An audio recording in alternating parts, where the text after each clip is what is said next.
Esse conteúdo é derivado do canal de Damien Echols. Acesse também o canal dele e se inscreva. Apoie a produção de conteúdo independente.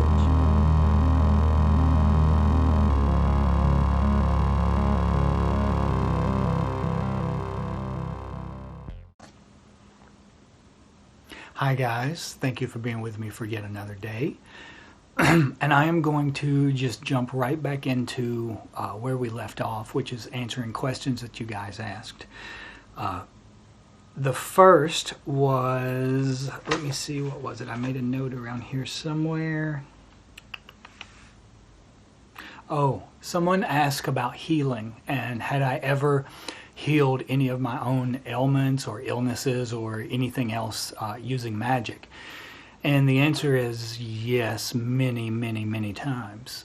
There are also, what it also taught me was that there were some things that I didn't do magic to heal myself of. Just because seeing the way it works made me a little bit wary. And I'll explain what I mean by that. But honestly, healing is one of the huge draws for a lot of people to magic. Usually people that are sick or in pain or something come to magic looking for some way to deal with that, to cope with that, or to heal it and get over it to the next thing. The other thing is love. You know, everybody wants to be loved and wants to love people, and sometimes we feel lonely, so some people will turn to magic in an effort to remedy that situation. For other people, it's money. You know, there's all kinds of different reasons that people turn to magic, but those are the big major ones, like healing. So I always think, I think if you show people a way, if you show them how magic works and they see instantaneous or almost instantaneous results, a lot of times it's like an epiphany. They're like, wow, that's incredible. And if this actually works, despite what the world has told me, what else is possible? And I think healing and dealing with pain is one of the quickest ways to show people how effective magic can be. So one of the things, the very first thing that I ever did where I saw some sort of instantaneous healing was when I was in prison and I used to work out in my cell. There were times whenever I would run in place for hours at a time, a couple of hours at a time. I mean, I ran in place sometimes until my feet bled. Well, if you've ever done exercise, to that extent where you're running, a lot of times if you're running, you know how you get that stitch in your side that really hurts and it's like you can't catch your breath? And you can't even put your hand on it. It's just somewhere deep inside that kind of hurts just due to the exertion of running. What I found was that whenever that happened, if I immediately stopped and inhaled light, like inhale and pull in light from the universe around you, through your nose, down through your body, and into the part that was hurting, where that stitch in your side is, it stops like that, immediately. I mean, it's kind of incredible how effective it is. Another thing you can use it for is like headaches, either for yourself and other people, because headaches are usually like a really mild symptom. Even if it hurts really bad, it's still not a major life-threatening illness in most cases. So I would do this on both myself and others. So like, for example, if I'm doing it on myself, I would do the same thing. Inhale light from the universe around me and see it fill my head up. Especially if I could, some people have different parts of their head that they experience pain. Like for some people it's around the temples, for some people it's the back, whatever it is, or for some people it's the whole thing. Just breathe light into it. See the entire, every time you inhale, you go through several rounds of that, just inhaling that light. I mean, this is one of the simplest, easiest things that you can do. Whenever I first started doing this and it would work, I would think, it can't be this simple. Surely there's got to be something else to it. Magic cannot be effective if it's this easy and this simple. Well, it is for those little things. It absolutely is. And you can do the same thing for other people. Like if someone else has a headache, you put your hands on the side of their head, and then you inhale and take in light into your Tippereth center, into the gold sphere in the center of your chest. You inhale, see it glow as bright as you can possibly make it glow, and you have your hands on the side of the person with the headache's head. And then whenever you exhale, you let the light go down your arms, out your hands, and into the person's head. See their the entirety of their head completely filled up with golden light.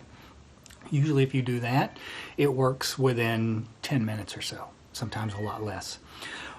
What I said a while ago about it made me wary of some kinds of doing magic to heal myself of some things. Like, for example, I don't do magic to heal my eyes.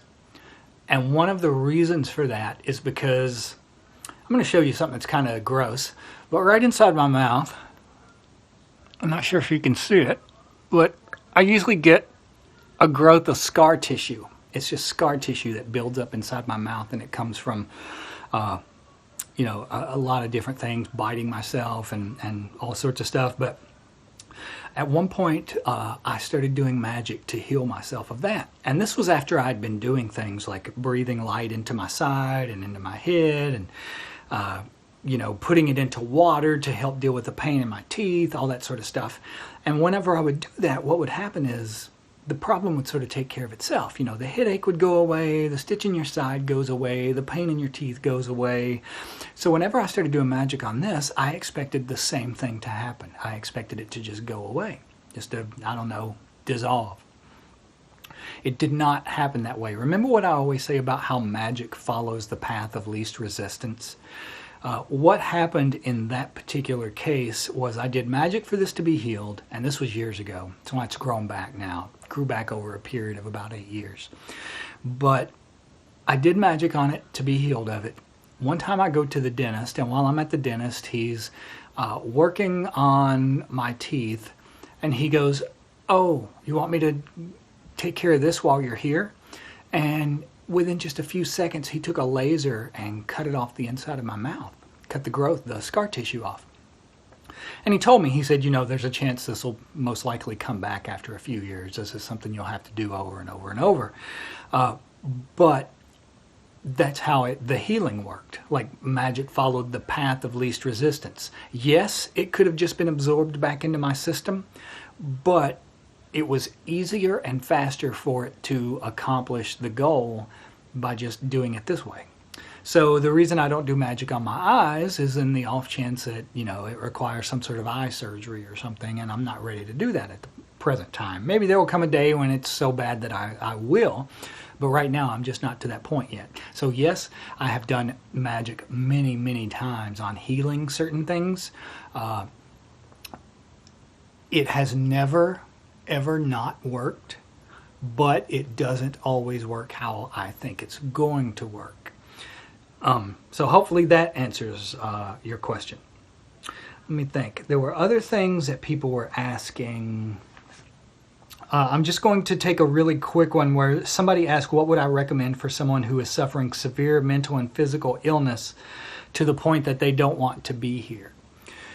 Well, the first thing that I'll point out to people is there's nowhere else. This is where we are. This is, whenever I say that the universe or that this divine source behind all of creation poured itself into the dimension of time and space and became us, God became the world, became us.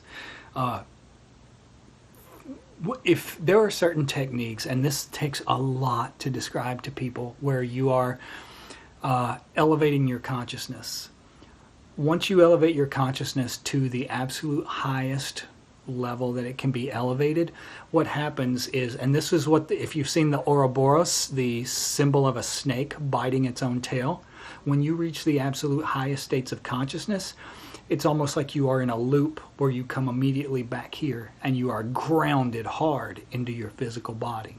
It's because no matter where we go, this is where you come back to. However, there are no magic words that are going to fix everything. It's just not going to happen. If a religion, a spirituality, a person, whatever it is, tells you that there's a magic word that's going to make all your problems go away, they're lying to you. And either it's because they don't know any different themselves, maybe they hope it's true, or it's because they want to convince you so that you convert to their religion or whatever. The thing is, What we usually think of as blocking our way forward, whether it's physical or mental or emotional pain, or whether it's a situation in our outward life, the thing that we think is blocking our path is our path. That is what we are supposed to be learning from. We look at it, we examine it, we examine the way we feel about it, we examine the way we think about it. The situation that we are currently in is our teacher. So hopefully that helps in some way. We're not meant to escape all hardship. You know, it's like even in the Bible says, I will prepare for you a table in the midst of your enemies.